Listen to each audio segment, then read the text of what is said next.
Hey guys, welcome back. It is Vortie here. I don't know why I clapped. I was like, good job, Vortie. You made it. You made it to the video. Good work. I'm not even gonna take that out. I could literally redo the video right now and nobody would know. But I clapped. That was cool. I clapped. That was fun. All right, welcome guys. It is Vortie here. We're gonna be talking about the Halloween event in this video, and maybe again I probably mentioned it in my other video as well, but for those of you who maybe don't watch that one and you watch this one, the new update is live. The Final Fantasy Halloween event is going on. As you can see, we got a bunch of little cobwebs, we got some skeletons, we got all kinds of cool stuff. If you haven't noticed, let me see, where is you? Huh? There it is. Black Cat Lid has gotten her 6-star. I don't have any cactars or any of that stuff to level her up, but I did have her at 5-star maxed out. I went ahead and I leveled her up, or sorry, just awakened her, not leveled her up. She was ready to go. Awakened her.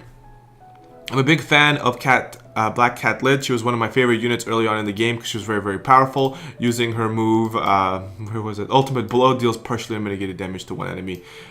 Even Hex Strike was like really cool too because you can kind of cast these status ailments on them. And early on, that was very powerful. I used her a lot, so I'm definitely gonna max her out to level 100. The gear she's wearing from back in the event. So if you do have her, make sure you 5 or 6-star her because I think her abilities are pretty solid too. The other person that got their 6-star awakening would have been Fina, White Witch Fina, or people used to call her. What did they call her? Because it was an orange hat. She had an orange hat back then. They used to call her Pylon Head Fina or Pylon Witch Fina or something like that. It was pretty interesting. But with the update or whatever, they kind of changed her. She doesn't have a pylon on her head anymore. They put a white hat on her, so it's no longer orange. But they fixed that as well as actually they might have fixed that a little while ago. I just never looked at her. But as you can see, my White Witch Fina was a low level. I never used her. I think I had Refia back in the day from a long time. I just used Refia for everything, so she was kind of useless to me. She did get her 6-star awakening as well, so I'm gonna level her up because I think Cactuar Drones, Cactuar Drones are going to be live this weekend. I'm going to level these guys up. I'm going to level up all my Halloween units to 6-star and get those guys fully leveled up because they are limited units. They normally have very interesting abilities that can kind of help you guys utilize in certain scenarios, and I don't want to have to think about them later on when I actually might need that particular ability. So if you already have them, level them up. That's kind of the point of this. But they did get their 6-star awakenings. Black Cat Lid also gets her abilities awakened. I don't have any of them visible because most of them are for her level 1 to 100 abilities she learns. Trance Terra also got her awakenings. Garland got his awakening. Dracula Rain Laswell. Dracula Laswell? I think that's what it is. I don't have these units, so I apologize for brutaling their names. But Rain and Laswell from the Halloween event also got their ability awakens. Yeah, that's it. Yeah, and the other units were like, they're kind of the weaker units or whatever. I don't really recall them. They weren't really important. I don't even think they get anything good. That's why I don't recall them. But yeah, Transterra got it. And on top of that, this morning I wake up. So I just flew in last night. I wake up this morning and what do I get? I get a rainbow. I was like, oh my god. And it was off of Nick's banner. And I'm sitting there looking at this rainbow and I'm thinking to myself, I'm like, please be a troll, but be Ayaka. If you're not going to be a troll, be Nyx. That's what I was thinking, and I had it in the rainbow there for a while. I made coffee and all that stuff. And I'm still looking at this rainbow. It was rainbow for like 7 minutes. Just sitting at the rainbow screen, I'm thinking to myself, I'm like, what can it be? I'm like, come on, it's boosted rates. It has to be Nyx. It'll be solid. And it wasn't. Of course it wasn't. I got trolled. I got trolled by another Transterra. She does get her awakening, so now I have 2 Transterras. The one I got earlier. Where is she? She's on a... Yeah, there she is. So this is the one I have from before. There's Transterra. So I have Transterra already. Literally got her. That was the rainbow I got before this rainbow. So the last 2 rainbows back to back have been Transterra.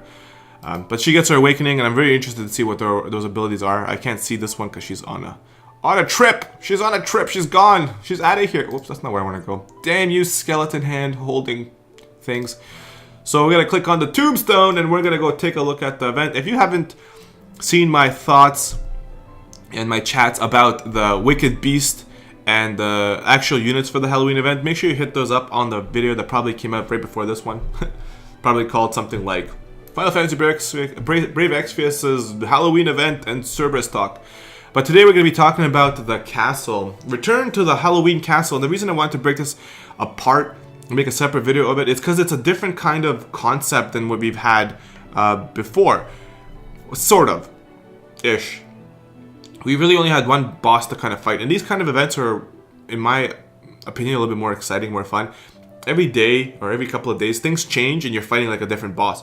But this one here, it's kind of designed in a way where you don't really want to miss any single day. Obviously, you never really want to miss a day because it kind of sets you back.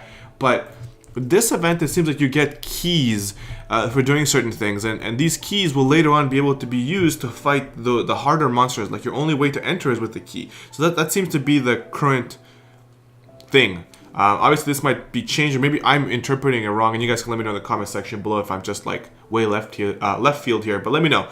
So it says here, while celebrating Halloween, the gang heard a familiar voice. "Don't you worry, I know how to handle strong women." Doesn't that sound like something Rain would say? Willing to do anything to get Rain back, and convinced he might be trapped in the vortex, the gang stormed the castle in search of him. However, it ended up being an elaborate trap. No! Set up by the Pumpkin King Reaper to get his revenge for last year's Halloween. And this time, he's brought along a new friend, the Skeleton King. With the Halloween castle locked up tight, Laswell and the gang must find a way forward. I butchered that word. The gang must find a way forward if they have any hopes for rescuing Rain. Oh, Rain, you big baby. Alright, so that is kind of like the little intro to the story. And definitely cool concept. So Rain's trapped, and we gotta go save that blondie, no problem. So event starts the 20th, which starts tomorrow, Friday. It is going to be till November 4th. We'll get a solid amount of time there to kind of enjoy this. And then I think through November, so we got like 2 or 3 weeks where we're gonna have like kind of like interesting like little things that come out. And then the Christmas event is more than likely gonna start beginning. We're gonna see an update where everything's gonna change into like the Christmas stuff, and then we're gonna kind of start seeing all those new reward systems coming up, and we're gonna see stuff for New Year's as well. So, how to participate, they say. Halloween dungeon. Acquire skeleton keys. So you farm lore dungeons for keys to gain access to different parts of the castle. So this was the thing I was kind of telling you guys about. So Castle Keep. Use the keys to unlock the dungeon and search for castle... Search the castle for treats. Wow, Vortie, you're killing it. And then, so before, we only had one boss in the previous Halloween event. We just had the Pumpkin King, and you had different versions of the Pumpkin King. Like, it was like the easier one, like weak. And then, during the second week of the event, they released like this super tough version of the Pumpkin King, and then you fought him and you got more rewards. But in this case, there's like 3 different kinds of dudes. So the Pumpkin King is kind of like... he's got friends. So the inner chambers. Do you dare to step into certain areas where you may be tricked? Trick or treat. Gain various wonderful rewards from the bosses. Very cool. So this is what I was telling you guys about making sure you don't miss days, because it says unlock on day 2. So it doesn't give it a time period, which means once it's unlocked, it's going to stay unlocked forever. That's kind of my premise on it. But then again, Gumi is not always one of those things that we've kind of seen where they're like, yeah, it's like this, and it stays like that. It actually might just be unlocked on day 2, and it's like that for day 2, and then day 3 it's a different event. We don't know yet, but I'm gonna assume just what I'm seeing on here, and I'm just gonna push that way. So it says it unlocks day 2. So going forward from Sunday, you are gonna be being able to actually be able to fight this boss. So for the first few days, you're only fighting and unlocking keys. So this guy looks like Ramu. He just got a little bit more green, and he just looks very, very interesting. But yeah, so overall the design is kind of like Ramu. This is going to be the skeleton, right? So he looks alright. Looks like a pretty cool boss. I like his staff. So for beating this boss, you get the Cursed Mouthpiece. Very cool looking. Magic 10, Defense 25, and you unlock an ability called Destruction. So I'm not sure what that is yet. We'll have to wait for the patch notes. Destruction. So that's for the initial reward. Just completing it and beating it, you get that. For completing the quest, you will get a 1% trust Moogle, which is, it's like whatever. Might as well not even put it in there. Deal light damage to an enemy. You're gonna get last year's reward, which is called Kitchen Knife. Enables, it gives you attack 25% and enables a move called Stab, which is partially unmitigated damage to one enemy. Very, very cool. As well as if you bring Fina in your party, so I'm not sure if it has to be our Fina or it could be any of the variants of Fina that we have. You bring her in and then you will be able to get the Candy Basket, which is the reward from last year as well. Candy Basket is actually a really cool one. I use this fairly often even now. It gives you magic 15%, spirit 50%, and enables a move called Treat, which restores hit points for one ally. And then, if you clear it and nobody dies, you're going to get attack 15% material, which is pretty solid. So overall, this part of the event is really nice. You kind of get a little bit of the previous rewards, which I actually really like, because there's a lot of people who have joined between Halloween and now, and they will never have those rewards. This is kind of like the system they designed for this event. It's got me excited for the future, for what's going to happen in, on the third year when they have Halloween. They're going to make these events a little bit longer, and people will be able to get the previous items as well for collectability, because that's kind of how I like it. I want to collect these items. I'm never going to get rid of them. So it's really nice to kind of see that first year rewards come back. So on day 4, so if you get 2 days to kind of fight the other guy, so I'm assuming that one will stay open as well, as I mentioned before. And on day 4, we're gonna get another one unlocked, and this is where we're gonna be fighting the Pumpkin King from last year. So Pumpkin King Reaper, his initial reward this time is a far more cool looking. It's called the Cloak of the Ghoul. Attack 8, defense 35, and dark resistance by 10%. A really nice little item there that you can put on.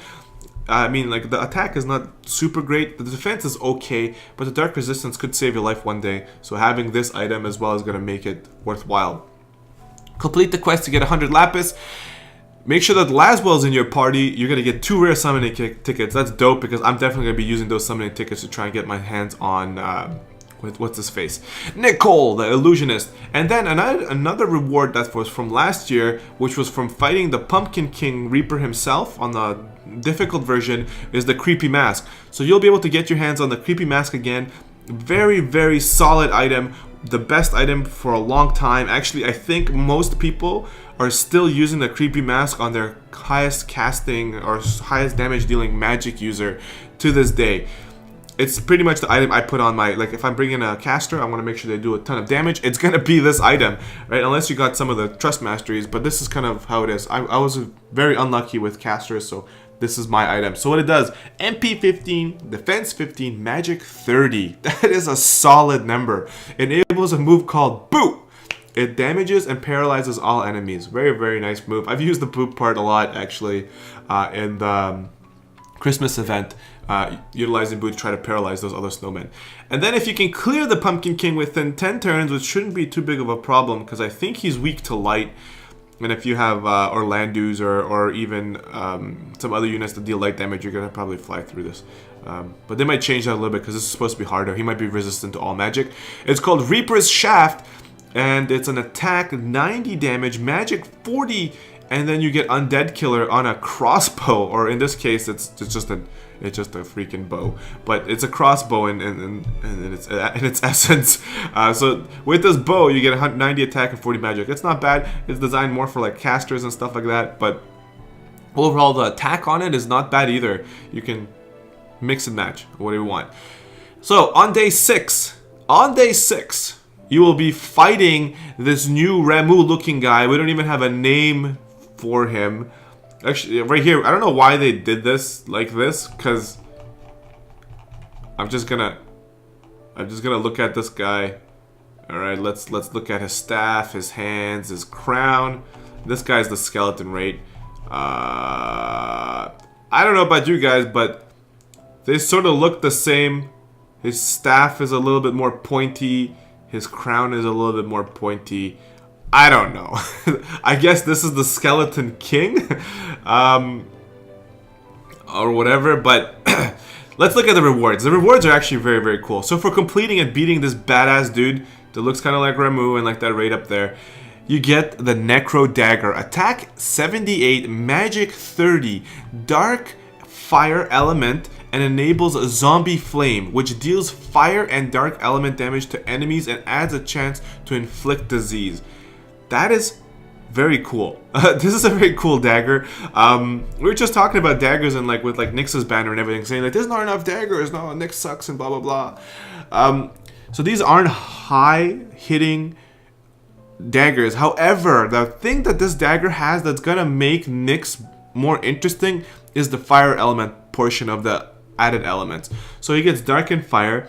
He will be able to imperil the unit, do fire damage, and then he'll have this decent dagger that he can use on there. The zombie flame as well, we're gonna see the percentage of it, but it looks pretty cool, and I still think you can fit that on Nyx. An interesting component. It's literally designed for him, in my personal opinion. Obviously, you can use it on anyone, and then having it for units that cast magic and also deal physical damage sometimes, like what's her face, Remy, can use this as well. So very, very cool reward. I can't wait for this. This got me very excited. Complete the quest, you get the 5-star Trust Moogle, or 4-star Trust Moogle with the 5%. 3 summoning tickets, girl. Hell yeah, no white magic. Easy peasy. My Luca's fully awakened.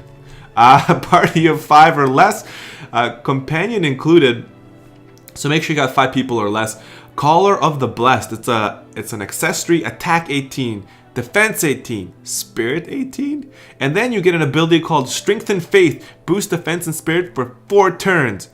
This is a very sexy item. Attack and defense and spirit 18 is a very, very solid amount. And then if you invoke Titan and Lakshmi during the battle of this badass monster, we're gonna call Ramu Skeleton Ramu, you get magic 30%, which is really nice. If you've kind of fought the different events up to now, you probably should have 3 different magic 30% just from events. Just from actually beating the events, you would have it. So you're pretty much, at least one of your casters is completely decked out. I don't think, yeah, you wouldn't need more than 2. Most casters will have to have Rod Mastery, something else, and then like 2 of the magic 30%. So your casters are pretty decked out. So this is really solid.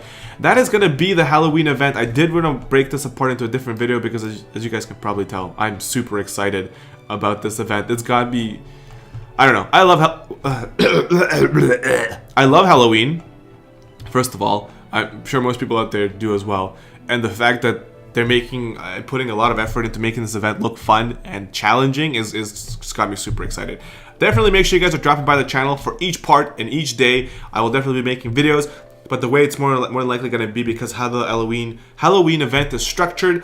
If the event comes out, let's say on Monday, you should be seeing the video related to Monday on Tuesday, and so on and so forth. That's kind of how it's going to be, because by the time I'm home from work and I make a video and everything gets compiled and compressed, you guys will be seeing it in the morning the following day. So if you are struggling and maybe you're looking for a way to approach something, I don't want to make you guys wait, but if you do wait till the next day and you're still having a hard time, then I will definitely be making sure that I provide my insights on how I'm taking care of those bosses, as well as any tips and tricks I figured out. Just like I am going to be providing for the Kingsglaive event for the Cerberus fight. He's going to be very interesting. So Halloween will start tomorrow, and so will the Cerberus event. So I will probably post a bunch of different things depending on how that gets in. So you guys will probably be seeing it Saturday, if not late Friday night. Alright guys, thank you so much for sticking around. Let me know in the comment section below, how do you guys feel about this event?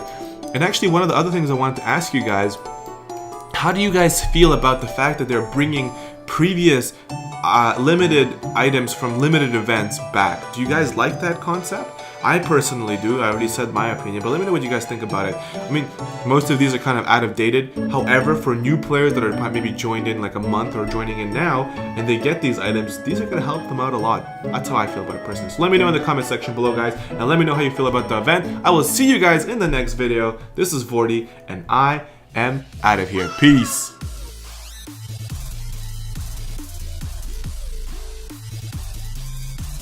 Aside.